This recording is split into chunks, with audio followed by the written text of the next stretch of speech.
राहू आता हे चिठार डोळा मने लंपट कोंडू कोंडू धरिना जिवे देह भावे पूजेन पहिला येणे कळसा आले किंवा गोळीला येणे कळसा आले स्थिरावले अंतरी कोंडू कोंडू धरिन जिवे देह भावे पूजेन तुका म्हणे गोजरिया विठोबा पाया पडो द्या कोंडू कोंडू धरिन जिवे देह भावे पूजेन विठाल विठाल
वारं असं छान सुटलंय आला शीतळ शांतीचा वारा नाही का आणि आज एकादशी असल्यामुळं कमीत कमी 12:05 कीर्तन व्हायला पाहिजे चालतंय ना मी थोडं लवकर सुरू केलं त्याच्यासाठी 8 ते 12 जास्त पुण्य मिळावं की नाही? हा, पंढरपूरमध्ये जेवढं जास्त कीर्तन ऐकेल तेवढं जास्त पुण्य मिळणार आहे. म्हणून थोडं भरपूर वेळ चालतंय ना. आज आपण पंढरपूरमध्ये आहोत. खूप मोठा प्रवास करून आलेलो आहोत. तसं पंढरपूरमध्ये 2 प्रकारचे प्रवास असतात. एक असतो आपण आळंदीहून पंढरपूरला चालत आलो तो प्रवास. दुसरा एक प्रवास असतो 84 लक्ष योनी फिरून फिरून फिरून आपण मनुष्य देहाच्या ठिकाणी आलेलो आहोत. आणि मनुष्याचा देह म्हणजे त्या पंढरीच आहे. देह ही पंढरी, काया ही पंढरी, आत्मा पांडुरंग. थोडक्यात आपण याही पंढरीमध्ये आलो. आणि आजचा फार मोठा पर्व काळ आहे. तुम्हाला माहिती आहे का आजचा पर्व काळ कशाचा माहिती आहे का? झोपायचा पर्व काळ आहे. नाही, आज झोपायचा पर्व काळ. आजच्या एकादशीचं नाव काय? देवशयनी. देवशयनी एकादशी म्हणजे झोपायचंच ना. शयन म्हणजे झोपणं ना. नियम असा, आज जर झोपलं, आज का बरं जागायचं माहितीये का आपण? आज जर झोपलं तर 4 महिने उठता येत नाही. तेवढ्या झोप येते का कुणाला? हा, म्हणून आज आपण झोपायचं नाही. का नाही झोपायचं? कारण आज देवानी झोपायचं असतं आणि आजपासून 4 महिने आपण जाग राहायचं असतं. आणि जाग राहण्यासाठी एकमेव साधन आहे, त्याचं नाव आहे भजन. पांडुरंगा करू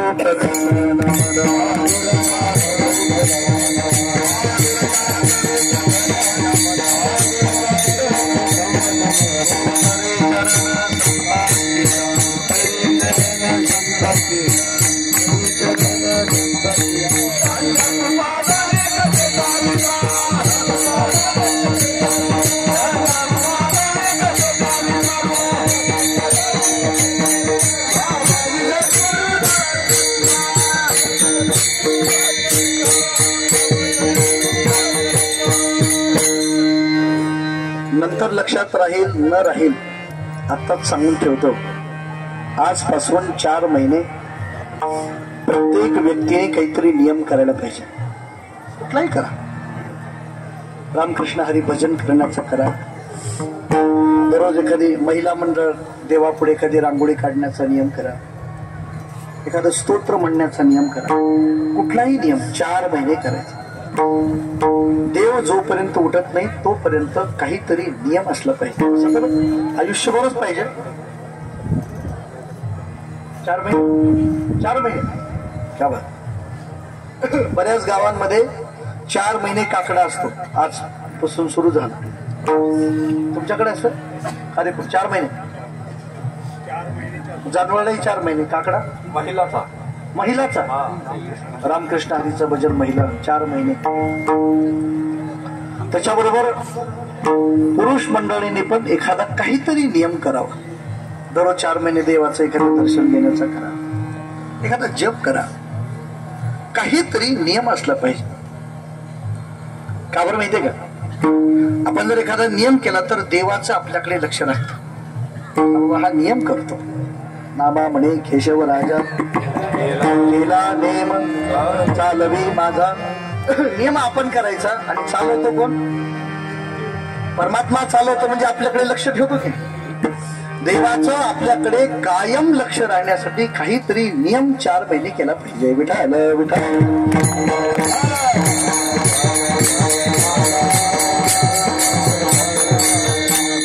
काय गायक आहेत काय आमच्या कविताताईने आता हरिपाठ गाजवला. एकदा टाळ्या वाजव ताईसाठी.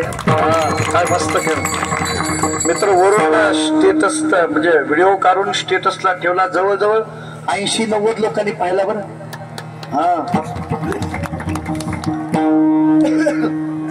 माणसांमध्ये 4 प्रकार असतात. काही माणसं अशी ज्यांना देवाचा अनुभवच नाही, देवाचं अस्तित्वच मान्य नाही, देवाचं अस्तित्वच मान्य नाही अशी काही माणसे ते म्हणतात आम्ही मानत नाही देवाला. तुम्हाला एक सोपं गणित सांगतो. ज्या माणसाच्या पापाचा उदय होतो ना त्याला देव मानावा वाटत नाही. जर कोणी तुम्हाला जर म्हणलं की मी देव काही मानत नाही, त्याला समजून घ्यायचं हा अत्यंत पापी आहे. कारण पाप उदयाला आल्याशिवाय देवाचा विरोध होत नाही. पाप उदयाला आल्याबरोबर नामाबद्दल प्रेम राहत नाही. पाप उदयाला आलं की संतांची सेवा घडत नाही. पाप उदयाला आलं देवाचं अस्तित्व मान्य होत नाही. मग त्याचं जीवन कसं असतं माहित आहे? देवधर्म सांडी पडिले सकळ,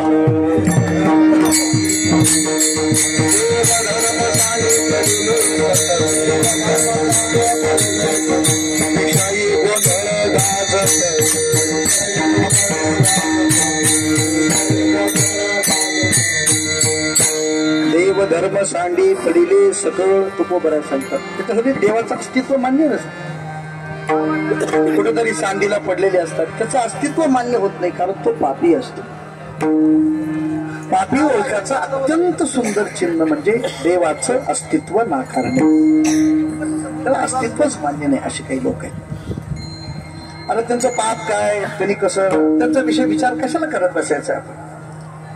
पापी माणसाचा विचार पंढरपूरमध्ये कशाला करायचा? सोडून द्या त्यांचा विचार. दुसरा एक वर्ग आहे, त्यांना देवाचं अस्तित्व मान्य आहे पण त्याला ज्ञान नाही. मान्य आहे देव असला पाहिजे, कुठंतरी कसा तरी देवाच्या कल्पना वेगळ्या वेगळ्या असतील. आमच्याकडे एक पुष्पदंत नावाचे फार मोठे भक्त होऊन गेले देवाचे. त्यांनी खूप सुंदर महादेवाची स्तुती केली. पुन्हा सांगितलं तव तत्वन्न जानामि कीदृशोऽसि महेश्वर यादृशोऽसि महादेव तादृशाय नमो नमः.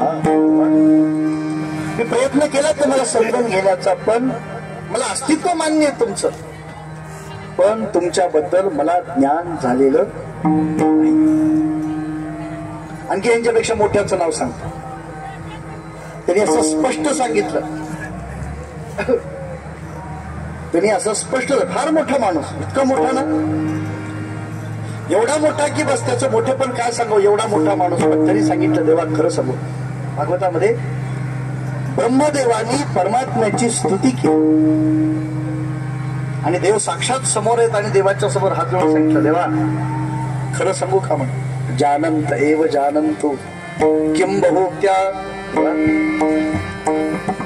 जाणणाऱ्या माणसाने अवश्य म्हणावं मला देव समजला, मला देव कळाला, मी देवाला समजून घेतलं.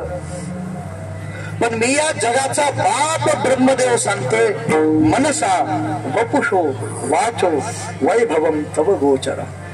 देवा माझ्या मनाला आजपर्यंत तुम्ही कळालेले नाहीत, माझ्या वाणीला आणखी तुम्ही कळालेले नाहीत, माझ्या शरीराला आणखी तुम्ही हे कोण म्हणतोय? ब्रह्मदेव नाही, जगाचा बाप सांगतोय, ज्यांनी जग तयार केलं. ज्या ब्रह्मदेवानी सगळी पृथ्वी तयार केली, आपल्यासारखी जीव तयार केले, आता ते ब्रह्मदेव जर सांगत असतील मला आणखी देव कळालेला, देवाचं अस्तित्व मान्य पण देव कळालेला, आपण कुठं बसतो बघा बरं.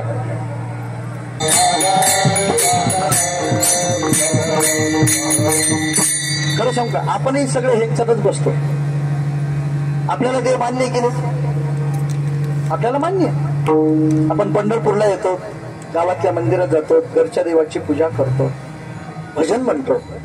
किरीट कुंडले मंडित श्रीमुख अति सुंदर शोभत गळा वैजयंती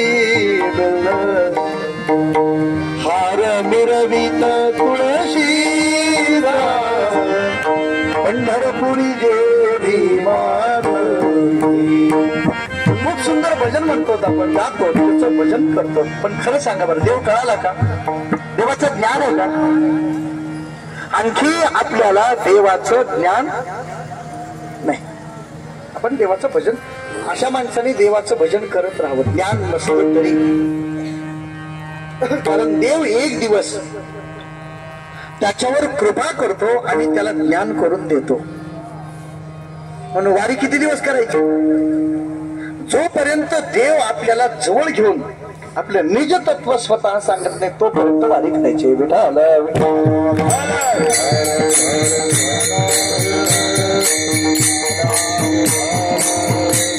वारी करायची म्हणल्यानंतर म्हणजे सगळं करायचं, छान भजन करायचं. मगाशी जसं पावलं खेळले छान. आज तर खरं सांगू का, आमच्या यावेळेस वारीमध्ये तसं तर आजचं जे कीर्तन आहे की नाही, तर पांडुरंगाबद्दल कमी, आपल्यावरच जास्त बोलावं असं आहे. कारण आपण इतकं छान सेवा केलेली आहे सगळ्यांनी. सगळ्यात महत्वाची गोष्ट, यावेळेस आळंदीहून पंढरपूरला येईपर्यंत कोणाचे भांडण नाही झाले. कोणाचे भांडण केले ना? थोडे झाले, पण ते बाहेर आले नाहीत. हा झाले थोडे, पण बाहेर कोणाला कळायच्या आत ह्याला काय भांडणं म्हणतो. त्याच्यामुळे कुणाचे भांडणं झाले. मला वाटतं यावर्षी भजन भरपूर केलं आपण वारीमध्ये, नाही का? थोडं पुढे चालणाऱ्या लोकांनी सुद्धा भरपूर भजन संकीर्तन ऐकत नामजप करत खूप सुंदर अशी वारी आपण सगळ्यांनी. यावर्षी आमचे सोनबा भाऊ आहेत, आमचे बळे भैया आहेत, आमचे सगळे युवा मंडळ, आमच्या सगळ्या युवा मंडळासाठी एकदा टाळ्या वाजवा. आता नाव घेऊ का समजलं तुम्हाला?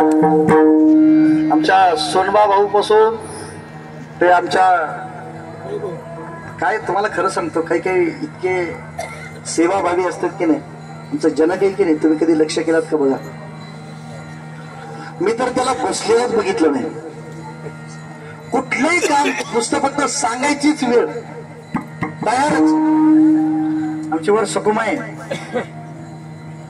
काय तुम्हाला सांगतो, एवढं वय झालं त्यांचं, पण कुठली गोष्ट मागाव ते लगेच आणूनच देणार. आणि मला म्हणते देव बापू, हा बस. काही काही लोकांचा स्वभाव फार फार विशेष असतो, सेवाभावी वृत्ती असते. ऐका, आपण वारीमध्ये जेव्हा सेवा या व्रताला धारण करून जातो की नाही, देवाला सगळ्यात जास्त काय आवडतं? सेवाच आवडते ना, दुसरं काय आवडतं? आणि आपण देवाला दुसरं देऊ काय शकतो? मला काय झालं, असं कसं म्हणतात फुलाची माळ घालू आम्ही देवाला? खरं सांगा बरं, फुलं कोणी तयार केले? बऱ्याच दिवसाखाली काय झालं, मी एकदा कीर्तनाला गेलो, त्यावेळेस गाडी वगैरे नव्हती, बसने गेलो होतो. रात्री कीर्तन झालं, सकाळी बस स्टँडवर आलो होतो. आणि आल्यावर एक आमचे एक वारकरी भेटले, ते कीर्तनातले. तुम्ही म्हणले महाराज निघालात? म्हणलं होय. बरोबर, आता काय बस न? म्हणलं हा बस न जायचंय. किती वाजता? त्यालाच विचारलं, गावातला माणूस. म्हणलं आणखी 15-20 मिनिट लागते. महाराज एक काम करूत का? काय? तेव्हा काही समोरचं घर आहे आपलं, आपण जाऊत का? मी विचार केला, बस स्टँडवर थांबण्यापेक्षा घरी जाऊन गेलो त्यांच्या बरोबर. घरी गेल्यानंतर त्यांनी सांगितलं, महाराज बाजा छोटी खोली एकच. मालकीला सांगितलं पटकन बसायला सांग. बरं, तिने पोतं टाकलं, मी बसलो. मालकीला सांगितलं, हे बघ महाराज आलेत, कालच्या रात्रीचे फार छान कीर्तन झालं काल, एक काम कर, पटकन चहा कर महाराजांना. आता ते खोलीच एवढी लहान होती की काही बाजूला घेऊन बोलायचं कामच नव्हतं. ती म्हणली, अहो सकाळच्या चहाला साखर, पत्ती, दूध संपलंय, एक काम करा, 20 रुपये द्या बाळूला. बाळू पटकन जाऊन घेऊन येते. त्याने दोन्ही खिशात हात घातले, पैसे नाही. बनींच्या खिशात हात घालून बघितलं, पैसे नाही. त्याने सांगितलं, बाळू एक काम कर, ते दुकानात जाऊन समोरच्या घेऊन ये, त्याला उधार घेऊन ये, उद्या देतो म्हणून सांग. त्याला म्हणलं, सकाळच्याच का चहाला उधार आणलं होता, आता त्याला उधारीला येऊ नका म्हणले. चांगली 7:30 निघालेली घरी आणली. चहा कसा करायचा? परेशानीच आहे की. तुम्हाला सांगतो, त्या माणसाचा चेहरा असा पडला ना, तर काय करावं तेव्हा सुचेच ना. मी पटकन खिशातून एक 100ची नोट काढली आणि बाळूला दिली. बाळू जा बरं साखरपत्ती घेऊन ये. त्या बाळूने एकदा वडिलाकडे बघितलं, पटकन माझ्या हातातले पैसे घेतले जाऊन मस्त साखर पत्ती येताना दूध वगैरे घेऊन आला. छान त्या माऊलीने चहा केला, मला दिला फुलपात्रात. मी चहा घेऊ लागलो. ते म्हणले महाराज इतका आनंद वाटला तुम्ही आमच्या घरी आला, चहा घेतला. साखर कुणाच्या पैशाची, पत्ती कुणाच्या पैशाची, दूध कुणाच्या पैशाचं, आणि आनंद कुणाला. तसं पुन्हा त्यांनीच तयार केलेलं आहे, त्यानंच तयार केलेलं सगळं आपण त्यालाच समर्पण करणार आणि काय म्हणणार आनंद झाला. आपण याच्यातलं काही जरी करायचं म्हणलं तर ते त्याचं होत नाही. फक्त आपण जे फुल काढून जे वाहण्याची सेवा करतो की नाही ती तेवढी देव स्वीकार करत असतो. विठ्ठल विठ्ठल. देवाचं अस्तित्वाचं ज्ञान होवो अथवा न हो, सेवा केली पाहिजे. काय गायकाची सेवा सांगावी तुम्हाला सांगतो. आमचा हनुमंत कुठे आहे, दिवस दिवस पकवास गळ्या. कॅपॅसिटी भारी आहे बरं. आता इथं आहे का कुठं बाहेर गेलाय कोणाच ठेव. आमचे काही गायक आहेत तुम्हाला सांगतो काय सुंदर. सगळ्यांनीच खूप सुंदर पद्धतीने भगवंताची आपण सगळ्यांनी सेवा केली. प्रत्येकाच्या सेवेला खरंच मनोमन नमस्कार आहे. आमच्या पूज्य गुरुजींच्या पायाला तर तुम्ही बघितलात किती फोड आले होते, तरी सुद्धा आळंदीहून पंढरपूर पर्यंत गुरुजी म्हणले जेवढं जमेल तेवढं करायचं म्हणजे करायचं. खरंच आपण त्यांच्या चरणसेवेसाठी हे सगळं. मी खरं सांगू का, वारी करण्याचा उद्देश काय असतो. पांडुरंग परमात्मा कधी भेटेल याच नाही सांगताय, पण पूज्य गुरुजी आमच्या मामी आपल्या वारीमध्ये आल्या. मला खरं सांगता पांडुरंग परमात्मा आपल्या बरोबर या वर्षी आळंदीहून पंढरपूरला आले.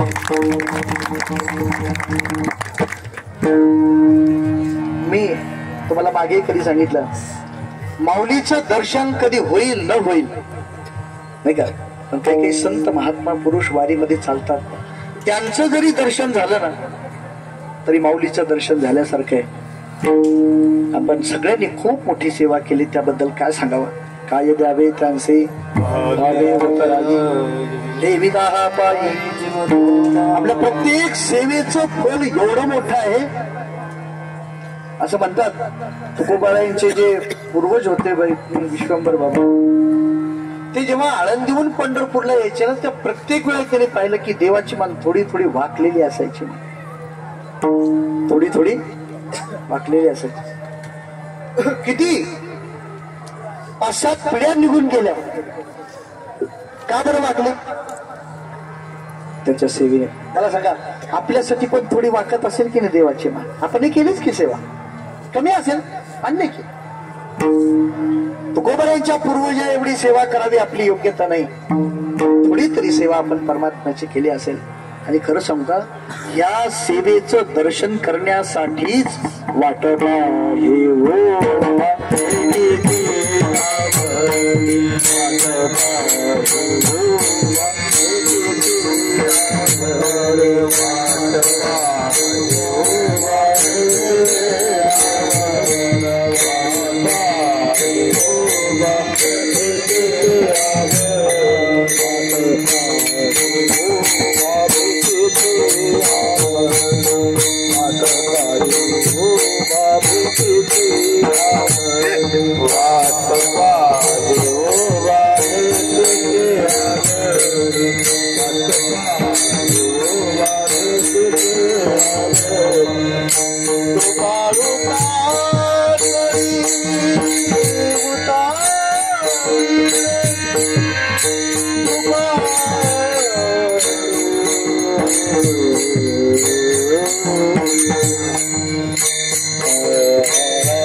Ah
परमात्मा तर कशासाठी उभा आहे? वाटत आहे उभा बेटीची आवडी.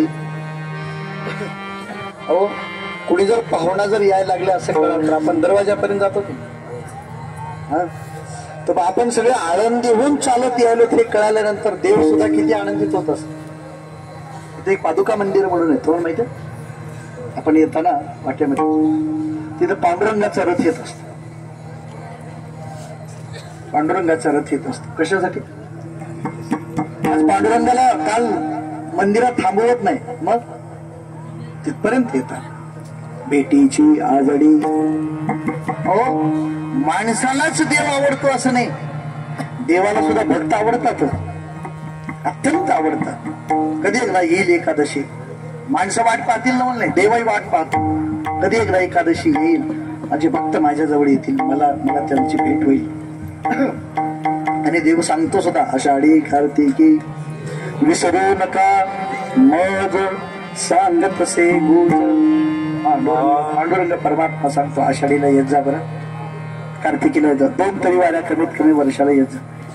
तसं तर आमच्या ह्याच्यामध्ये बरेच वारकरी, महिन्याचे वारकरी आमच्या विसू महाराज आहेत. आणखी इकडं कोण कोण आहेत महिन्याचे? महिन्याचे कोण कोण आहेत?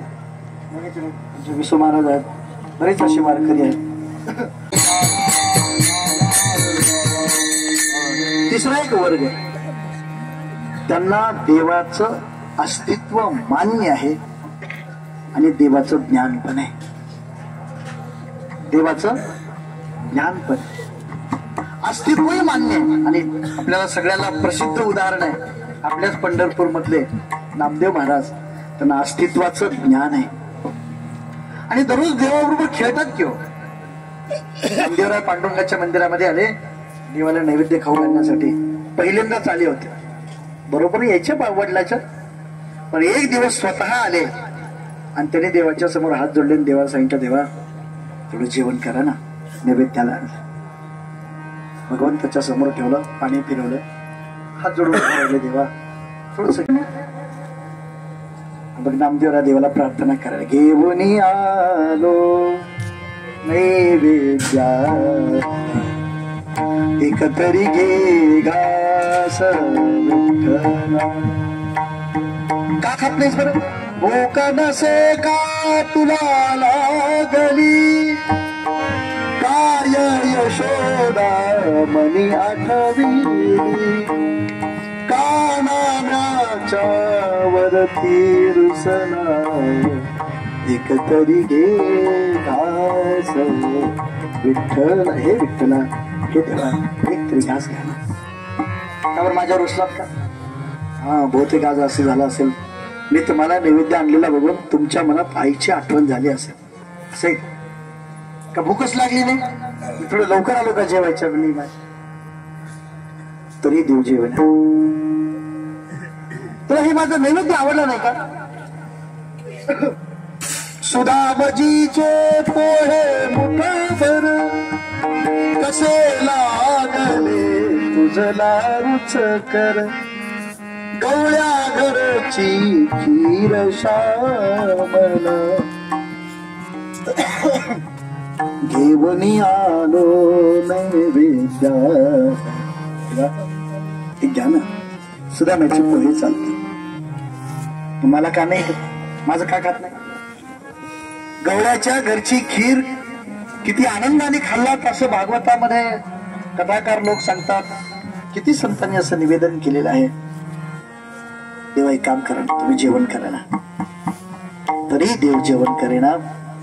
शेवटी नामदेव नामा म्हणे तुळसी शरण, चरणावरती शिर आपटे.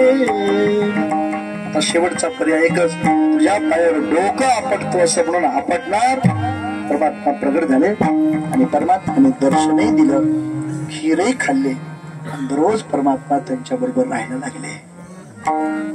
देवाचं ज्ञानही आहे नाही का, देवाचं अस्तित्वही आहे. पण आपल्याकडचे माणसं फार थोडं कडू आहेत बरं. आपल्याकडचे म्हणजे पंढरपूरच्या पलीकडच्या, आपल्याकडचे. हा, तुला परीक्षा घ्यायची फार सवय. आणि आपल्याकडच्या एका माणसाने परीक्षा घेतली. कोणी? गोरबा काकांनी परीक्षा घेतली आणि परीक्षेमध्ये सांगितलं की नामदेव राय नापास आहे.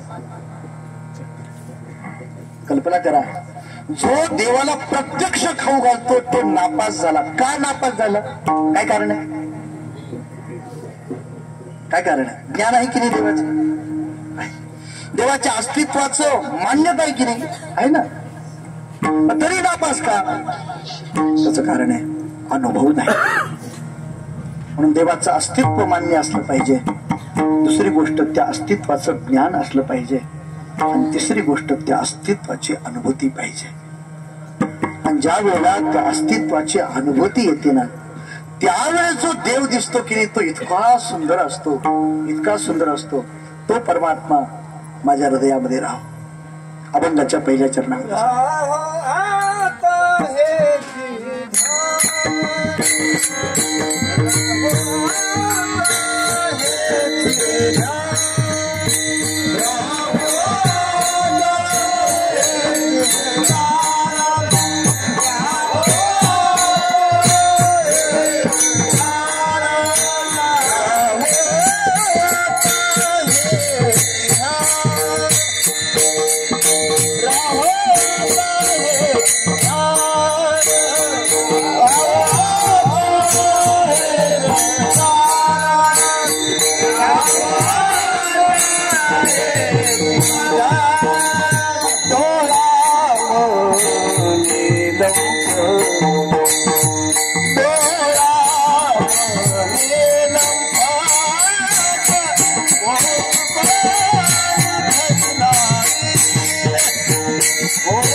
परमात्म्याच्या अस्तित्वाचं ज्ञान, अनुभूती, या सगळ्या गोष्टी एकत्रित येतात. कधी कधी ज्ञानाने येत नाही. खरं सांगा बरं, दुःखी दिसतोस? तुला हो आहे. तुला काय झालं? तुला तुझ्या डोळ्यातून अश्रू दाटून आले. तुम्ही हात जोडून सांगितलं आई मी काय? परमात्मा निजधामाला गेले. राधिका हसायला लागला. त्याने तुला हसायला काय झालं? तुला हसायला काय झालं? देव वैकुंठाला गेले म्हणून सांगायला आलो मी आणि तू हसतेस? राधेने सांगितलं, अरे देव वैकुंठाला गेले नाही, माझ्या बाजूला थोडं नीट बघ, इथं बसलाय. आणि त्यांनी जेव्हा बाजूला पाहिलं तर राधिकेच्या बाजूला भगवान परमात्मा बसलेले दिसले. काय भक्तीची श्रेष्ठता असते बघा. देव वैकुंठाला जातोय असं सांगतो तिथे येऊन बसतो. का त्याच्यापेक्षा पुढचं सांगू? जगाला सांगितलं मी वैकुंठाला चाललोय आणि परमात्मा अंतर्भूतही झाले सगळ्या देवांच्या समोर आणि येऊन थांबले कुठं? निरो ब्रह्म मार्ग चुकले, उघडे पंढरीसी आले. तो परमात्मा वैकुंठाला जायचं परमात्मा विसरला आणि तो परमात्मा पंढरीला आले. आणि पंढरीमध्ये येऊन काय झालं? काय सुंदर उभं तर राहिले. सुंदर ते ध्यान उभे उभे विटे बरी कर कटीवरी ठेवून या. आता देव पंढरपूर मध्ये कशा कशासाठी आले त्याचे एवढे कारण आहेत. पहिलं कारण आहे रुक्मिणीचा रुसवा काढायला आले. दिंडीरवनामध्ये रुक्मिणी आईसाहेब येऊन थांबले, त्याचा रुसवा काढायला परमात्मा आले. काही जण सांगितलं असं नाही म्हणा. मग पुंडलिकाच्या भेटी परब्रह्म आले गाव. नामदेवराय सांगतात नाही नाही, पुंडलिकाला भेटण्यासाठी आले. मी तर सांगतो देव त्याच्यासाठी आले नाही. देवाला माहिती होतं वर्षापूर्वी, म्हणजे देव निजधामाला जाण्याचा काळ 5000 वर्षापूर्वीचा भागवतादी ग्रंथामध्ये सांगितलाय. 5000 वर्षानंतर माऊली ज्ञानोबारा आळंदी येऊन पंढरपूरला येणार आहेत, म्हणून परमात्मा अगोदरच येऊन उभं राहील. परमात्मा अहो जिथं ज्ञानोबाऱ्यासारख्या संतांची वाट पाहत परमात्मा उभे आहेत, असं दिव्य पंढरपूर धाम. आणि या पंढरीमध्ये जेव्हा भक्त येतात तेव्हा भजनही करतात, सेवाही करतात. त्याच्या अस्तित्वाचंही ज्ञान असतं आणि त्याच्याबरोबर त्याच्या तत्वाचं पण ज्ञान असतं. ते सगळंच ओळख देवाचं निर्गुण. तुझं सगुण म्हणो की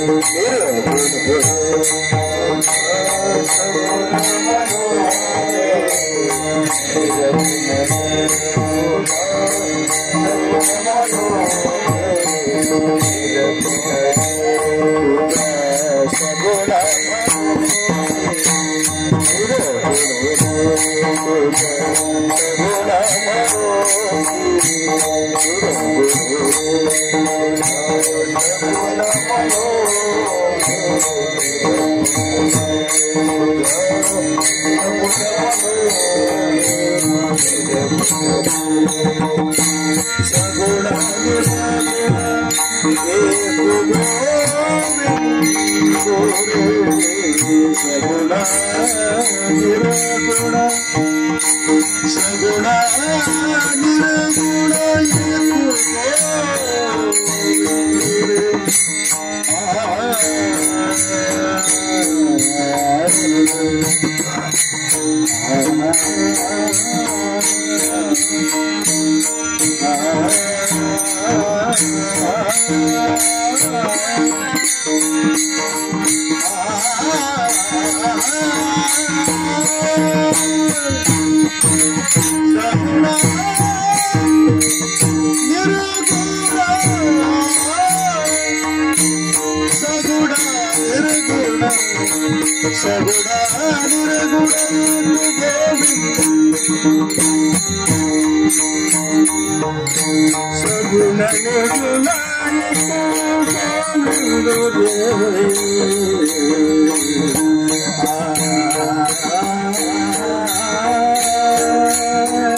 सगुण निर्गुण एक गोविंद.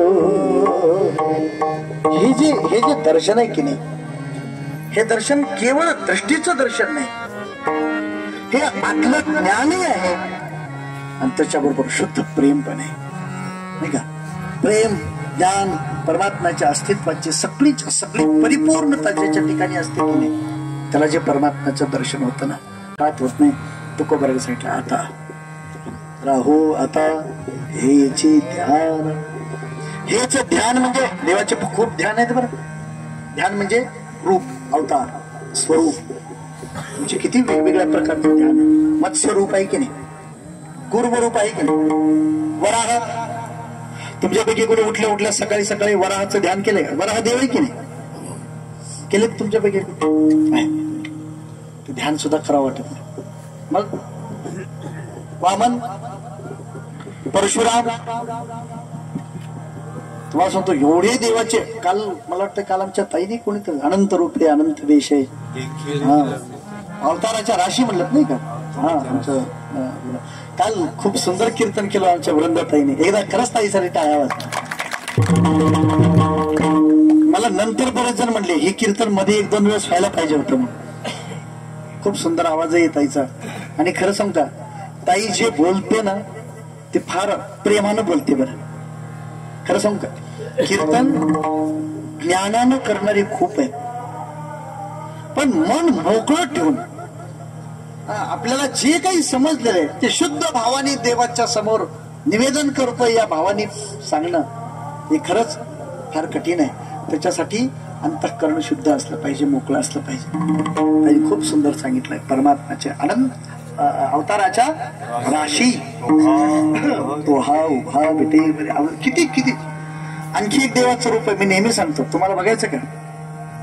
एक देवाचं रूप आणखी एक आहे, बघायचं का? आता उद्या गावाकडे गेल्यानंतर उद्या जाणार आहेत ना? काही काही जण उद्या जाणार आहेत, काही जण पौर्णिमेला जाणार आहेत. घरी गेल्यानंतर स्नान करा, चांगलं साबण वगैरे लावून. आता हे कलर तर काही लगेच येणार नाही एका दिवसात, थोडं साबण 1-2 जातील, 4-5 दिवसामध्ये मात्र बऱ्यापैकी कलर पूर्वीसारखा होईल. आणि मग झाल्यानंतर आरशाच्या समोर उभं राहा. ते सुद्धा एक देवाचा अवतारच आहे. कोणता? आरशात कोण असतं? आपण काय देवाचे रूप नाहीत का? ममाई वंशो जीवलोकः जीवभूत सनातन असं जर देव म्हणत असतील, आपण देवाचे अंश आहोत म्हणजे अवतारच आहोत की. आपण सुद्धा देवाचे अवतार आहोत. पण आपलं रूप त्याला थोडं साबण वगैरे जास्त लावावं लागतंय, पावडर जास्त लावा, बघायसारखं राहत नाही. किती चांगलं केलं तरी संध्याकाळपर्यंत पुन्हा थोडं, त्याच्यामुळे आपला अवतार काही बघायसारखा. त्याच्यामुळे हे रूप नको आम्हाला. कोणतं पाहिजे रूप? हेच रूप पाहिजे जे पंढरीमध्ये उभं आहे. ऐका, चराचरामध्ये अनंत रूप आहेत, कोटी कोटी रूपे तुझी, कोटी सूर्य चंद्र तारे, पुढे कुठे कुठे शोधू तुला तुझे अनंत देवारे. एखाद्या झाडावर एखादं सुंदर फूल उगवतं की नाही, ते सुद्धा एक देवाचं रूपच असतं बरं. कदाचित आपल्याला बघावं वाटणार नाही, पण एखादा दगड रस्त्यावरचा हे सुद्धा परमात्म्याचं रूपच आहे की. सगळे रूप आहेत परमात्म्याचे, पण आम्हाला हे रूप जास्त आवडतं. राहो आता हेचे ध्यान डोळा मन लंपट.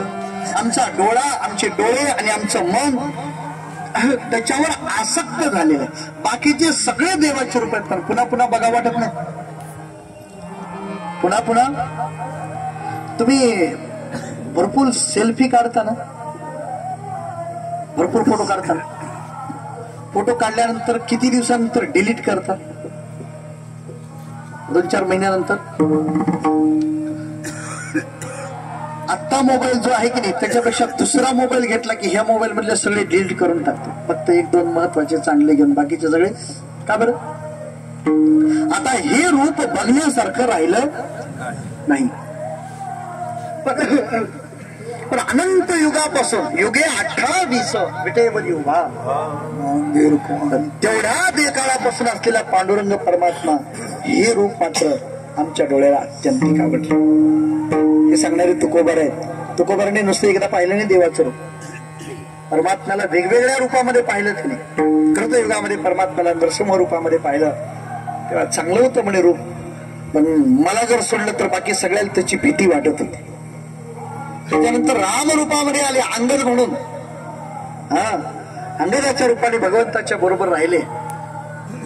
देवाचं रूप खूप आवडलं. पण ज्यावेळेस देवाने राम सोडून कृष्ण झाले ना, उद्धव म्हणले हा हे रूप जास्त आवडतं.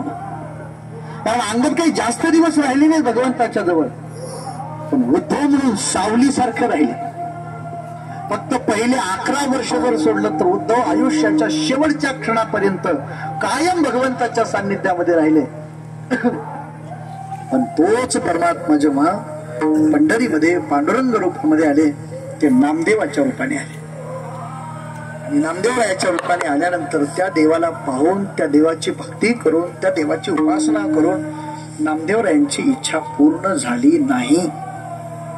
म्हणून त्याने 2 अवतार धारण केले. बाकीच्या सगळ्या अवतारामध्ये एक-एकच अवतार, एक-एकच रूप घेऊन देवाच्या समोर राहिले. पण विठ्ठलाच्या रूपाने मध्ये जेव्हा परमात्मा प्रकट झाले, नामदेवराय 2 रूप धारण करून, एक नामदेव आणि नामयाचा तुका. तुकोबर आहे सुद्धा परमात्म्याचं. आम्ही पांडुरंग परमात्म्याचं नामदेवाच्या रूपाने जेव्हा दर्शन घेतलं, त्याच वेळेला माझं मन, त्याच वेळेला माझे डोळे आसक्त झाले आणि खरं सांग का, आपण सगळे जे भजन करत चालतो की नाही, आपण सगळे तुकोबा राहायचो. हे आपल्या अनंत डोळ्याने परमात्म्याला पाहण्यासाठीच तुकोबा आपल्या रूपाने आलेत आणि सगळेच्या सगळे पांडुरंगाच्याकडे जातोय आणि आपण भगवंताचं रूप पाहतोय. याला म्हणतात डोळा मने लंपट. आपल्या डोळ्याने जेव्हा परमात्म्याचं आपण सुंदर रूप पाहतो की नाही, बस थोड्या वेळ अशी कल्पना करा की आपण तुकोबराच्या रूपाने परमात्म्याला पाहतो. असं जे परमात्म्याचं रूप आहे, ते जे परमात्म्याचं रूप जे डोळ्यांनी मनाने अत्यंत आसक्त होऊन पाहिलेलं आहे, आता ते रूप माझ्या हृदयामध्ये निरंतर राहो. त्या अभंगाच्या दुसऱ्या चरणामध्ये सांगतो,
देवाचं ज्ञानरूप दृष्टीने पण दर्शन आहे, देवाचं अनुभव पण आहे.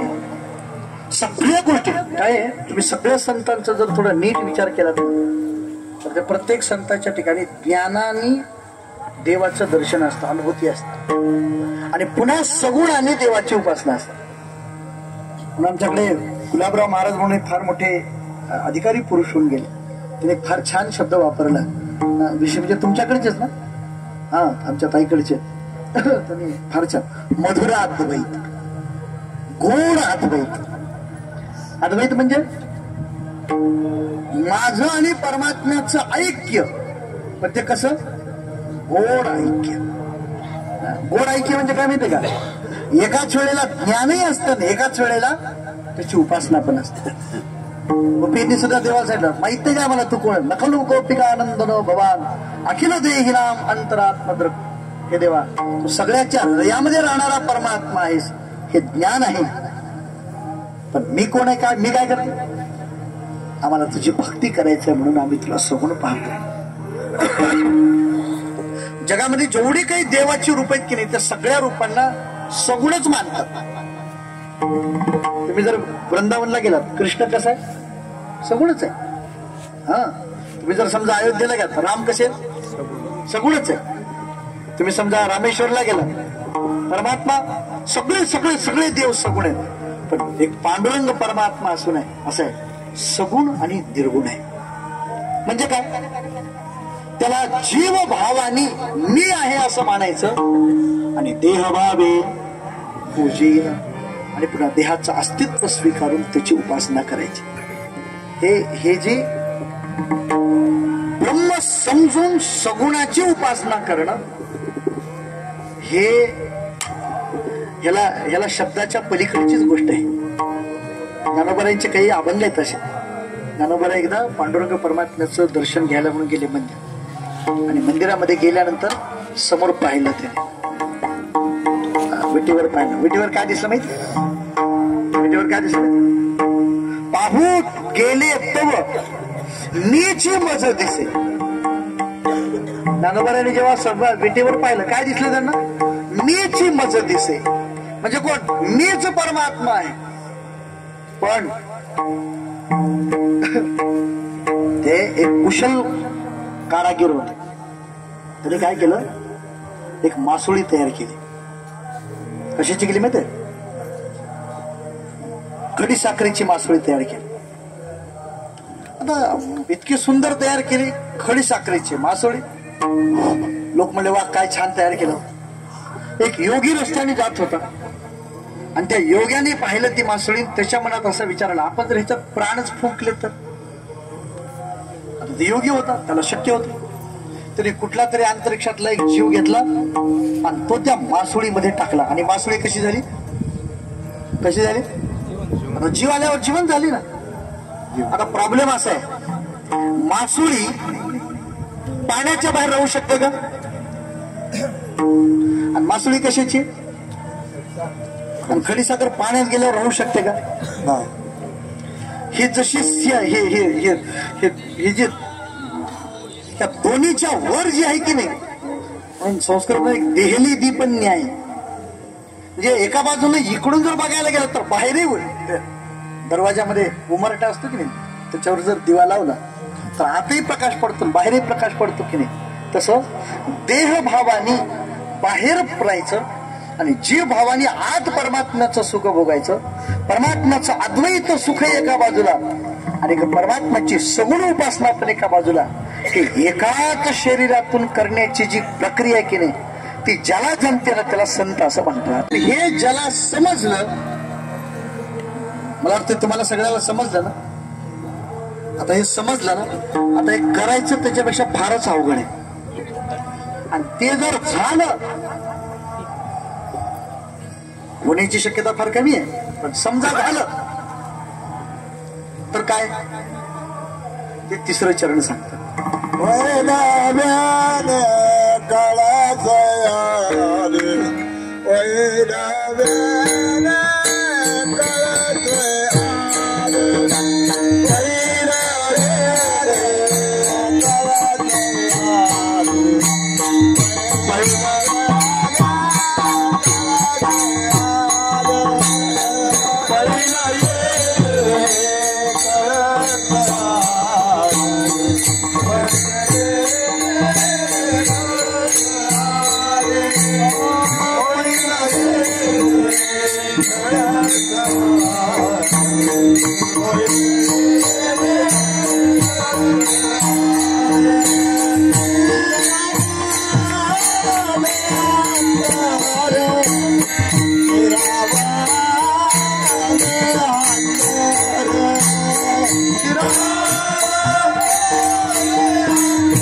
पण नवसच करतात की नाही कधी तुम्ही? नवस करतात की काही काही जण करतात, पण मारुतीला करतात गावाकडच्या, काही काही ठिकाणी दुसऱ्या देवाला, पण पांडुरंगाला नवस करत नाहीत कोणी. पांडुरंगाकडे काही मागायचं नाही, फक्त यायचं, पाहायचं आणि पण पाहिल्यानंतर होणारा जो आनंद आहे त्या आनंदाला दुसऱ्या कुठल्याच वस्तूनं मोजून भागत नाही. बस त्याला फक्त पाहणं. स्थिरावले अंतरी, ते परमात्म्याचं रूप माझ्या अंतरामध्ये नित्य राहावं, नित्य मी त्याचं चिंतन करत राहावं. वारीची केवळ एकच अपेक्षा आहे की परमात्म्याला या, परमात्म्याला पहा, काही न मागता केवळ एकदा परमात्म्याला पहा. काय करावं, पण काय देवाचं दर्शन होत नाही. बघा जमलं तर मग 4-5 दिवस राहा. त्रयोदशीला रात्री जर लागलात लाईनला तर चतुर्दशीला सकाळी सकाळी दर्शन होईल. जमतंय का? तुम्हाला माहिती की नाही की आज जवळजवळ 30 माणसं गेलेत आमच्या घराकडे. का बरं? ते म्हणले इथपर्यंतच कसं आलोय ते आमचं आम्हाला, हा किती फोन यायचे ते काय खबर. तसं तर वाखरीवरूनच जायचं होतं, पण एकादशी तरी होऊ द्यावी म्हणून आमच्याकडे बरेच जण एकादशीला येताना प्रसादाचे पुढे घेऊन येतात आणि बिस्किट पुढे घेऊन येतात. कशाला माहिती? 12:01 बिस्किट खायचं, लागली द्वादशी, घराकडे जाऊन जेव. तुमच्यापैकी कोणी नाही ना बिस्किट पुढे आणलेलं? उद्या मस्त अहो काय सांगा तुम्हाला, पुरणाच्या पोळीचं जेवण करायचं आपण. हा मस्त पुरणाची पोळी. उद्या दूध नाही बरं पुरणाच्या पोळीला, नुसतं तूप पोळी खायची. हा मस्त सगळ्यांना जेवण वगैरे करायचं. द्वादशी सोडून तर फक्त जाताना भांडणं करायची नाहीत बरं. कारण मी असं ऐकलंय ते गाडीमध्ये बसलं की महिनाभर जे 15-20 दिवस जे शांत बसलेले असतात की नाही, ते गाडीत बसल्यावर भांडणं करतात म्हणून ऐकलं मी. मला काही माहित नाही, होत नाही ना भांडणं. हा कसं आहे, सगळ्यालाच घराकडे जायची आवड आहे, इच्छा आहे, बिलकुल जा, पण व्यवस्थित एकमेकाला जागा देऊन. गाडी एक आपली निघणार आहे, बाकीच्या पण 2 गाड्या आहेत. ज्यांना जायचं असेल त्यांनी त्यांच्याशी संपर्क करून त्यांचा काय व्यवहार आहे त्याप्रमाणे सगळ्यांनी. तसं तर आम्ही पौर्णिमेपर्यंत राहणार आहोत. आपल्या सगळ्याला पण सांगणं आहे की आमच्याबरोबर पौर्णिमेपर्यंत राहा. पण शेवटी काय तुकोबारा ज्ञानोबारा यांची स्थिती असते की नाही, द्वैत आणि अद्वैताच्या मध्ये असते आणि ती देवाच्या उपासनेसाठी असते.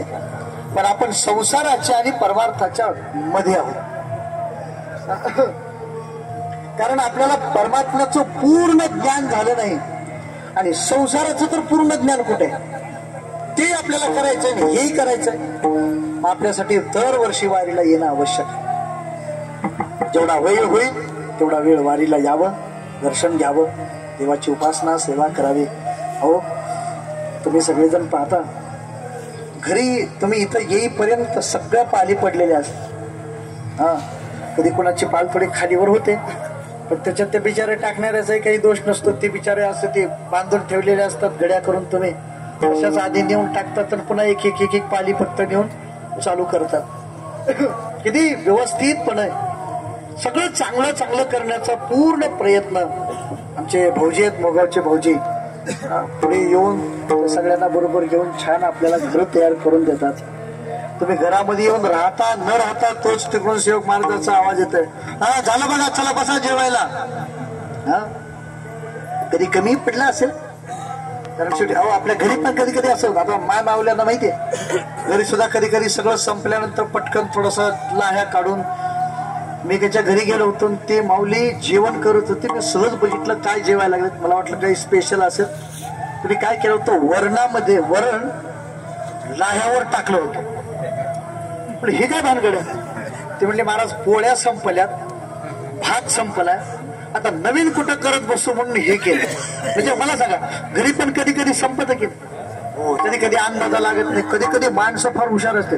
मागच्या वेळेस आमच्या भाऊजींनी शोधले काही माणसं, भाकरी आली की नाही ताटात येत की अर्धी काढतात आणि कुठे होतात, हा, आणि हे आम्हाला दुसऱ्या दिवशी कळतंय. हा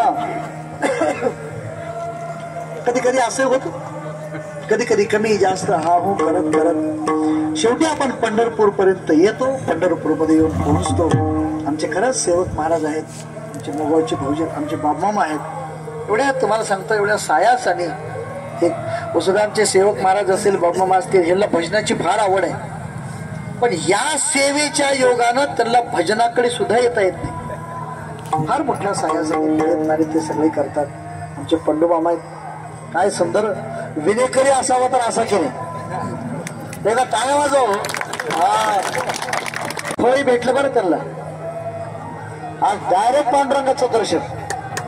हा नाही का, मला वाटतंय पांडुरंगाच्या दर्शनाला पंडूमामा जाऊन आले म्हणजे आपणही सगळे झालंच दर्शन आपलं म्हणायला हरकत नाही. काही आपले प्रतिनिधीच आहेत की त्याने, आपण त्यांच्या मागे आपण त्याच्या कारणाने सगळ्यांचं पांडुरंगाचं दर्शनही झालेलं आहे असं आपण गृहीत धरू.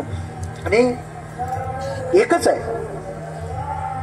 काय असतंय, आम्ही बाहेर गेले की सांगतो एकदा तर वारी करावी, जन्माला आल्यावर एकदा तरी वारी करावी. वारीत आली की त्याला काय सांगतो माहिती का, कमीत कमी 3 तर वाऱ्या करा. किती करा, 3 वाऱ्या करा. आणि 3 वाऱ्या केलं की नाही पुन्हा बसावंच वाटत नाही गेली. हा मग त्या माणसाची अशी इच्छा होती की आता आयुष्यभर करत राहावं.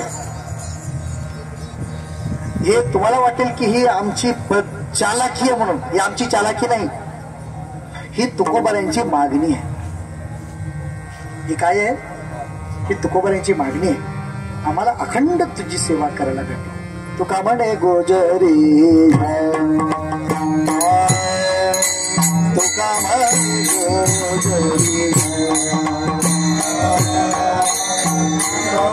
गोजरी तुका म्हणे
या जगामध्ये अनंत जीव असते, दररोज जन्माला येतात, दररोज मरतात. त्या जीवापैकी काही जीव आहेत माणूस, त्या माणसाच्या मध्ये सुद्धा भारतामध्ये जन्माला आलेले जीव कमी आहेत, त्यातल्या त्यात महाराष्ट्रामध्ये जन्माला आलेले कमी आहेत. आणि महाराष्ट्रामध्ये सुद्धा ज्ञानोबा तुकोबारायांच्या संत परंपरेमध्ये जन्माला आलेले आपल्यासारखे फार कमी आहेत. जन्मोजन्मी आम्ही बहु पुण्य केले, ब्रह्माया विठ्ठले कृपा, जन्मही संसारी झालो त्याचा दास, माझा तो विश्वास पांडुरंग, माणिका देवता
तुम्हाला काही समजलं का नाही? मला सांगा, एवढे चांगले गायक असल्यावर भजन कसलं झालं असं आमचं? असं मस्त महिनाभर भजन केलं आणि ही तुकोबऱ्यांची हीच अपेक्षा, माझ्या ध्यानी देहभाव धारण करून तुमची उपासना करावी. देहाच्या अस्तित्वाशिवाय उपासना करता येते म्हणून देवाला प्रार्थना करतात. का म्हणे गोजरिया, हे पांडुरंगा, हे गोजरिया, डोबा पाया पडू द्या, तुमच्या पाया पडू द्या. म्हणजे काय? पाया पडू द्या म्हणजे तुमची सेवा करू द्या. सेवा करू द्या म्हणजे आमचा एक लोक असे गोड गाऊन भगवंताची सेवा करतात, वाजवणारे मृदंग वादक आहेत. किती? 1 2 3 4 5 6, हा अर्धा डझन झाली की. हा मृदंग वादक आहेत. आमच्या बरोबर पाठीमागे एक आहेत, ते तर ऑलराऊंडर आहे. गायला लावा, पेटी वाजवायला लावा, पकवाज वाजवायला लावा. परत आणखी एक गोष्ट त्यांना सगळ्यापेक्षा जास्त जमती बरं कोणती माहिती आहे का? लावाला बी करायला येते. म्हणजे माणसातली नाही. एवढ्या वर्षापासून कीर्तन करतो पण मला विनाई लावता येत नाही, पकवाजही लावता येत नाही, कीर्तनला लावता येत. लावाला बी खूप अवघड असते. असं छान. तुम्हाला येते ते लावायला? ताईला येत नाही, मला येत नाही. जाऊ दे, आम्हाला फक्त लावलेल्या भजनाच्यावर गाजवता येत.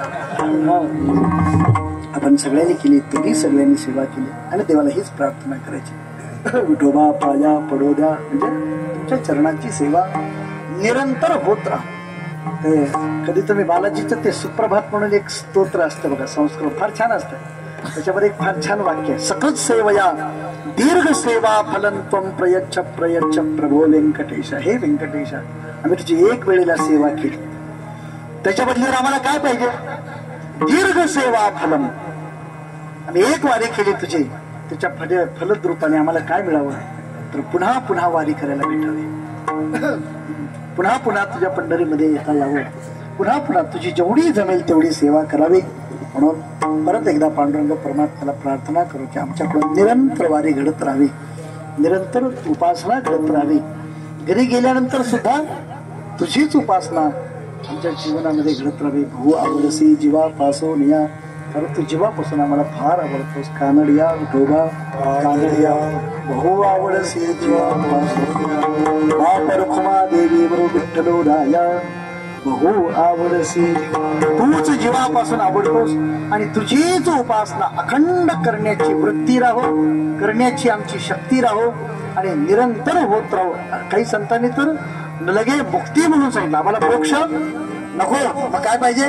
पुन्हा जन्माला यावं आणि पुन्हा तुझी सेवा करत राहावं असं म्हणणारे जे संत आहेत त्यांच्याच मागे चालत चालत त्यांचं प्रेमाने भजन करू. ज्ञानेश्वर